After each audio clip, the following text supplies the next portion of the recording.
വേങ്ങരയിൽ വയോജനങ്ങൾക്കായി ഔഷധക്കഞ്ഞി വിതരണവും ആരോഗ്യ ബോധവൽക്കരണ ക്ലാസും സംഘടിപ്പിച്ചു. ഉദ്ഘാടനം മലപ്പുറം ജില്ലാ സബ് കളക്ടർ നിർവഹിച്ചു. വേങ്ങരയിൽ വയോജനങ്ങൾക്കായി ഔഷധക്കഞ്ഞി വിതരണവും ആരോഗ്യ ബോധവൽക്കരണ ക്ലാസും സംഘടിപ്പിച്ചു. ഉദ്ഘാടനം മലപ്പുറം ജില്ലാ സബ് കളക്ടർ നിർവഹിച്ചു. വേങ്ങര ഗ്രാമപഞ്ചായത്തിന്റെയും വേങ്ങര ഗവൺമെന്റ് ആയുർവേദ ആശുപത്രിയുടെയും ആഭിമുഖ്യത്തിൽ സായംപ്രഭ ഹോമിൽ വയോജനങ്ങൾക്കായി ഔഷധക്കഞ്ഞി വിതരണവും ആരോഗ്യ ബോധവൽക്കരണ ക്ലാസും സംഘടിപ്പിച്ചു.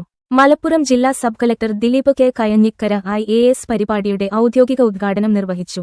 ഗ്രാമപഞ്ചായത്ത് പ്രസിഡന്റ് NT അബ്ദുൽ നാസർ ചടങ്ങിൽ അധ്യക്ഷത വഹിച്ചു.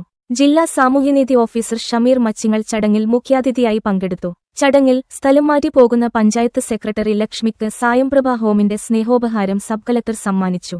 തുടർന്ന് വയോജനങ്ങൾക്കായി സംഘടിപ്പിച്ച ആരോഗ്യ ബോധവൽക്കരണ ക്ലാസിന് വേങ്ങര ഗവൺമെന്റ് ആയുർവേദ ആശുപത്രി മെഡിക്കൽ ഓഫീസർമാരായ ഡോക്ടർ ജിജിമോൾ, ഡോക്ടർ റസീന എന്നിവർ നേതൃത്വം നൽകി.